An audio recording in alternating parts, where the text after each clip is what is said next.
Bien-aimés dans le Seigneur, bonjour. Je voulais vous dire à quelqu'un que Dieu sait rendre justice, que Dieu sait tirer vengeance, que Dieu ne laisse jamais, n'abandonne jamais ceux qui subissent le mal à tort. Dieu lui-même sait comment vous rendre justice. Il sait comment vous rendre justice. Que tout le mal vos ennemis vous font, tout le mal vos persécuteurs vous font, dans votre vie, toutes ces souffrances-là, toutes ces pertes-là, que vos ennemis emmènent dans vos vies, dans votre famille, dans votre entourage. Dieu lui-même sait comment il vous rendra justice. Parce que Dieu, dans son règne, il y a deux éléments, la droiture et la justice. Ne cherchons pas à nous rendre justice nous-mêmes, non. Nous finirons par nous condamner nous-mêmes. Ne cherchons pas à nous venger nous-mêmes, non. Parce que nous finirons par nous condamner. Et beaucoup de chrétiens, un moment, nous tombons dans ce genre de choses, de se rendre justice. On va se dire, Joseph, de quoi tu parles? Mais je m'explique. Lorsqu'on vit des moments d'oppression, lorsqu'on vit des moments de combat, où on se sent poursuivi par nos ennemis, où nos ennemis nous lancent des attaques, ok?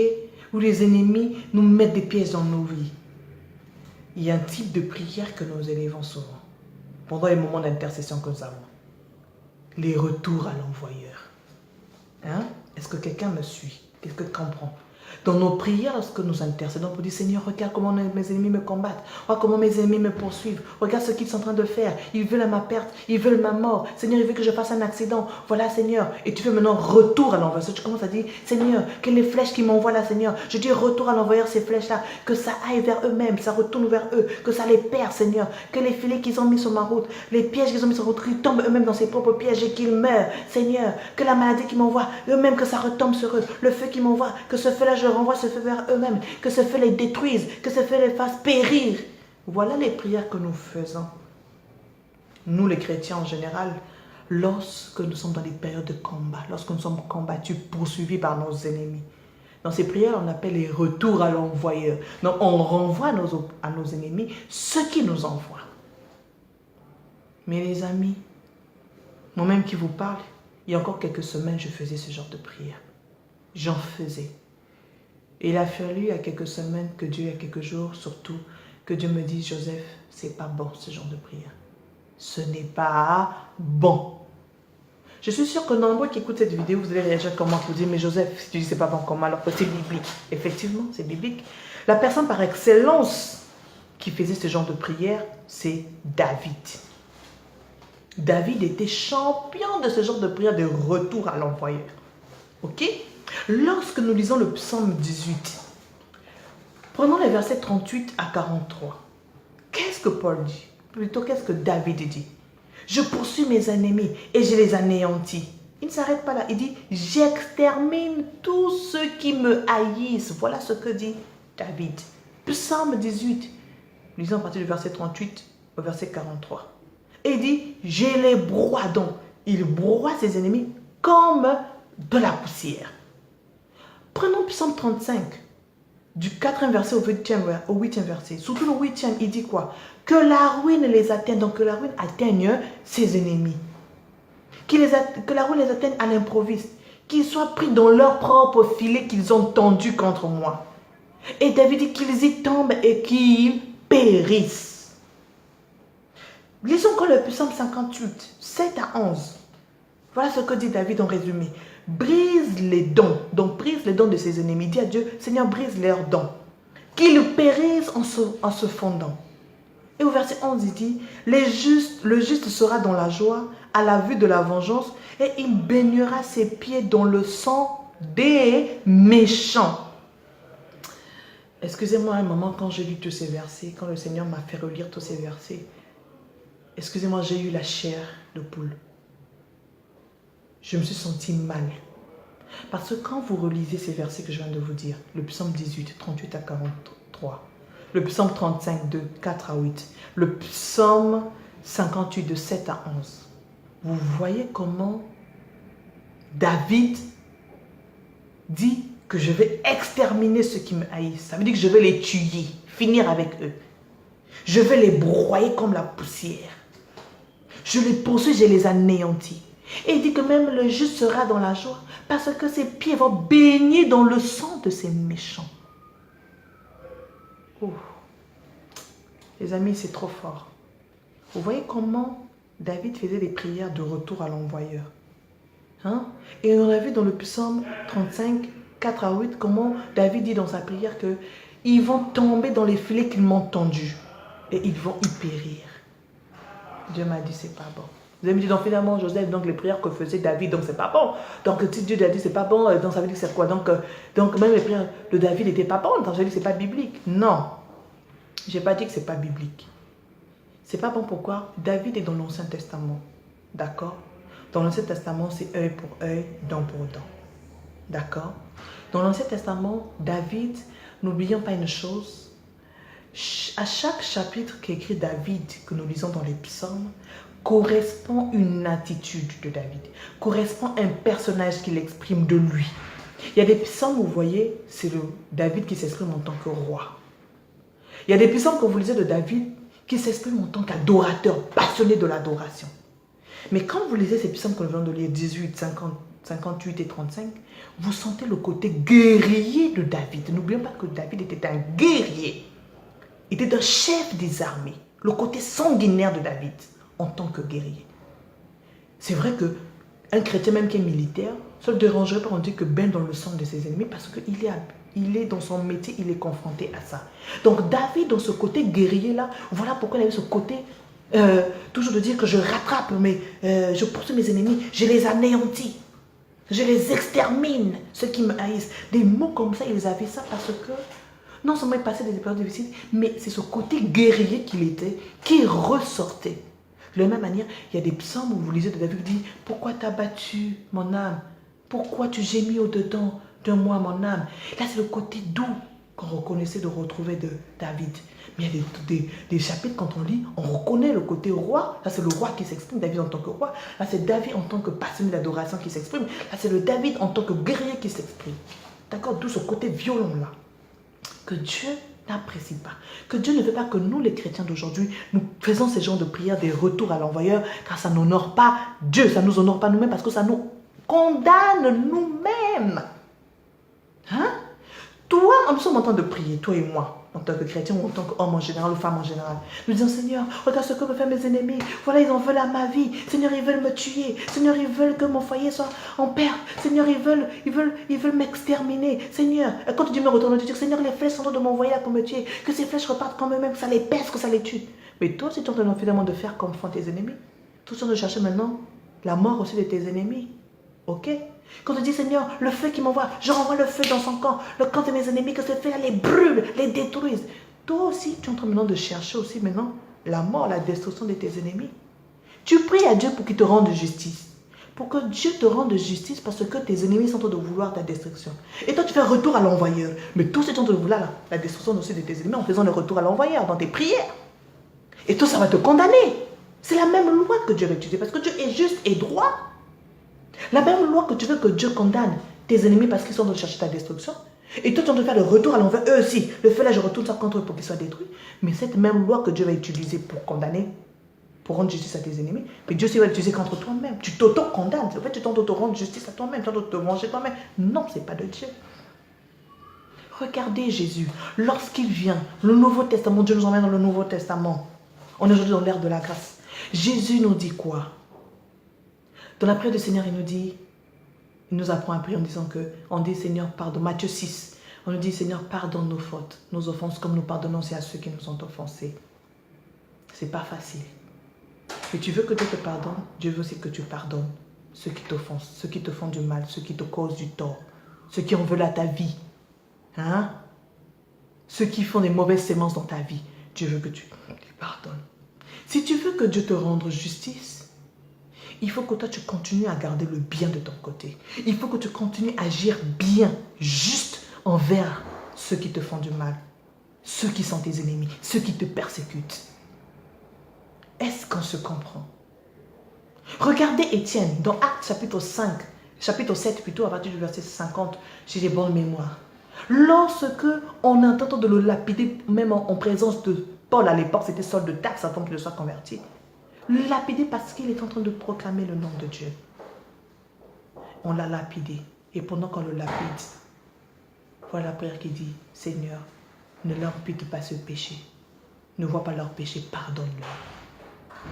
Et la prière d'Étienne, vous savez ce que ça fait comme effet? Quelques jours après, quelques semaines après ou quelques mois après, Saul de Tarse est devenu Paul converti. Ce n'est pas à nous, effectivement, de changer nos ennemis. Mais ce que je veux vous faire comprendre, ou bien ce que le Saint-Esprit m'a fait comprendre, qu'il ne faut pas faire des prières de retour à l'envoyeur, non. Mais plutôt, nous devons prier lorsque nous disons, nous devons détruire plutôt les esprits mauvais qui animent nos ennemis à agir contre nous, à faire ces mauvaises actions contre nous. Parce que la parole de Dieu, Paul dit dans Éphésiens 6, que nous n'avons pas à lutter contre la chair et le sang, mais contre les principautés de ce monde, contre les dominations de ce monde. Nos ennemis, là, ceux que tu appelles comme ennemis, là, mais pourquoi ils agissent contre toi? Pourquoi ils t'envoient le feu? Pourquoi ils t'envoient ces disettes, ces souffrances? Mais parce qu'ils sont animés, ce sont des esprits mauvais derrière qui les animent à te faire du mal. Des fois, tu peux te dire, oui, c'est un membre de la famille, un parent de la famille qui te fait du mal, oui. Ou c'est un collègue de service, oui. C'est un ami proche à toi, oui. D'accord, ok, d'accord. Ou bien tous ces ennemis, tu ne connais pas vraiment qui est ton ennemi.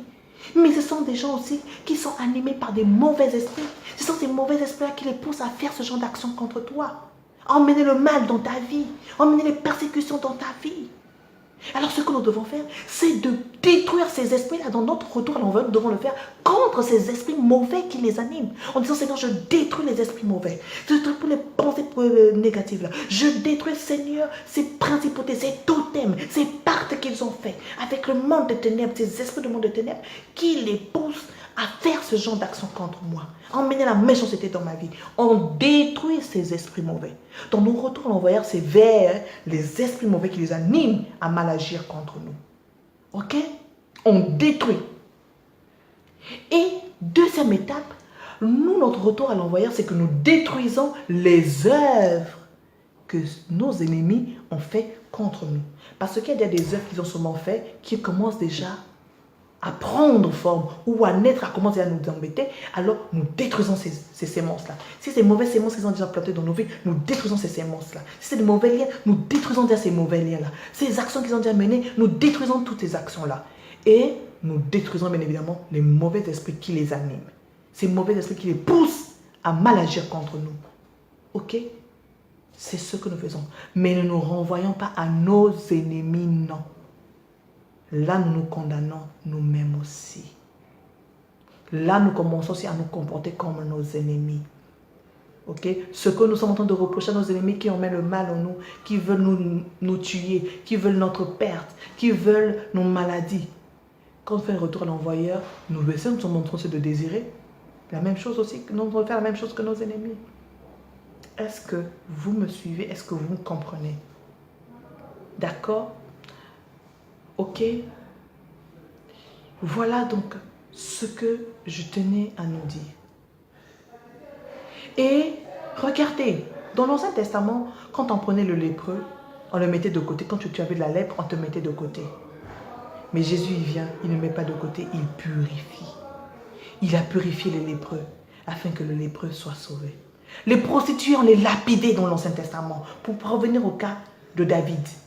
On va dire oui, David va dire oui, mais il y a eu, comme on dit, Jésus est venu pour améliorer la loi qui était si rigide pour faire à ce que l'homme ne s'auto-condamne pas. Voilà pourquoi quand on emmène la prostituée devant Jésus, qu'il voulait lapider la prostituée, Jésus dit, lequel d'entre vous n'a pas péché, qui n'a pas de péché, qui soit le premier à lever la pierre et à lapider la prostituée. Tous, ils ont fini par reculer. Alléluia. Tous, ils ont fini par reculer.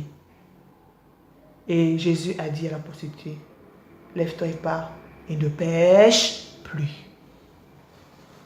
La femme samaritaine sur le puits là, alors qu'elle passait des hommes aux hommes, des hommes aux hommes, qui aurait pu l'entretenir? Personne. Mais Jésus l'a rencontrée. Jésus lui a parlé. Ok? Donc, dans l'Ancien Testament, David est dans l'Ancien Testament où il fait ses prières de retour à l'envoyeur, où il y a un certain sens parce qu'on est œil pour œil, dent pour dent. On est dans un certain système dans l'Ancien Testament. Mais lorsque Jésus vient, il vient enlever et briser certaines pratiques de la doctrine de Moïse que Jésus vient briser pour montrer maintenant comment agir. D'accord? Je crois que je vous ai dit l'essentiel du message d'aujourd'hui. On est déjà largement à la 15e minute, c'est assez très long, mais parce que c'est pas facile, des fois je veux vraiment faire des vidéos courtes pour nous permettre, mais il y a des thématiques comme celle-ci, où si je fais en 4 minutes, les gens vont rester pas seulement sur la soif, on se dit, mais on n'a pas bien compris ceci, il faut que je développe et développe. Voilà pourquoi j'en arrive à faire plusieurs minutes. Vraiment, je suis désolée, mais c'est pour permettre aussi à tout le monde d'entendre, de télécharger, surtout pour les pays où l'internet n'est pas facile et très coûteux. Donc, voilà ce que je voulais dire. Et je voulais ajouter donc l'aspect souligné par Paul. Paul, dans Romains 12, dit ceci, ne vous vengez point vous-même, bien-aimés, mais laissez agir la colère, car il est écrit, à moi la vengeance et à moi la rétribution, dit le Seigneur. Et dans toujours Romains 12, le verset 14, Paul nous dit, bénissez ceux qui vous persécutent, bénissez et ne maudissez pas. Toujours dans Romains chapitre 12, au verset 17, Paul dit, ne rendez à personne le mal pour le mal. Non. Recherchez ce qui est bien devant tous les hommes.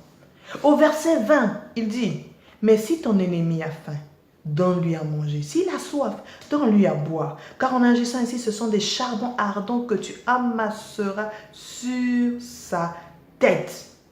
Le verset 21, ne te laisse pas vaincre par le mal, mais surmonte le mal par le bien. Le fait que tu pries, je vous ai dit ces versets pour vous emmener à quelque chose. Si tu connais tes ennemis, ok. Mais si tu ne les connais pas tous, quel que soit que tu les connaisses ou que tu ne les connaisses pas tous, prends le temps de prier pour tes ennemis. Bénis la vie de tes ennemis. Je sais que ce n'est pas facile. Il y a des choses que je te dis, Joseph, non. Ce que j'ai vécu, ce n'est pas facile. Ce que je vis jusqu'à aujourd'hui, si je n'arrive pas à progresser, c'est à cause de mes ennemis. Hein? Si je n'ai pas une vie paisible, c'est à cause de mes ennemis. Si je n'ai pas une vie bénie, épanouie, c'est à cause de mes ennemis. Si mes frères et soeurs aujourd'hui n'avancent pas, c'est à cause de nos ennemis. Hein? Si mon foyer aujourd'hui n'est pas en paix, c'est à cause de nos ennemis.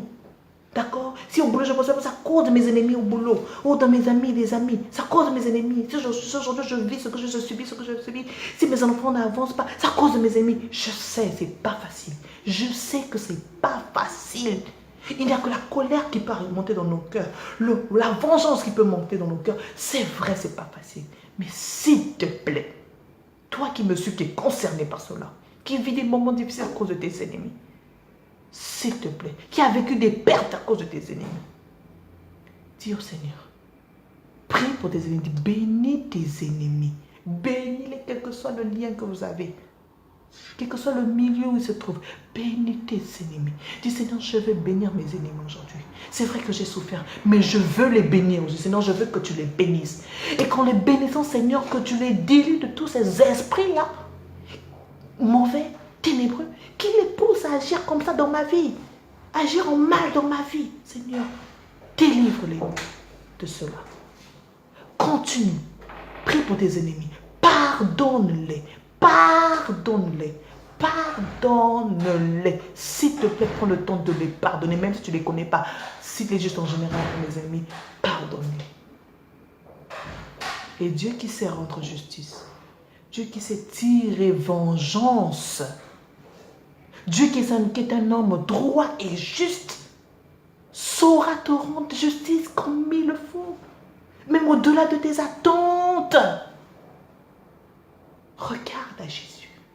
Regarde à Jésus. Même dans tes larmes, regarde à Jésus. Dis Seigneur, bénis mes ennemis. Bénis ceux qui m'ont fait du mal. Ceux qui m'ont fait mal. Bénis-les. Et pardonne. Ok, je crois qu'on est déjà à la 19e minute, c'est déjà trop. On va arrêter par là. Ok, je crois qu'on a largement dit l'essentiel. Que Dieu te bénisse. Et qu'il t'aide.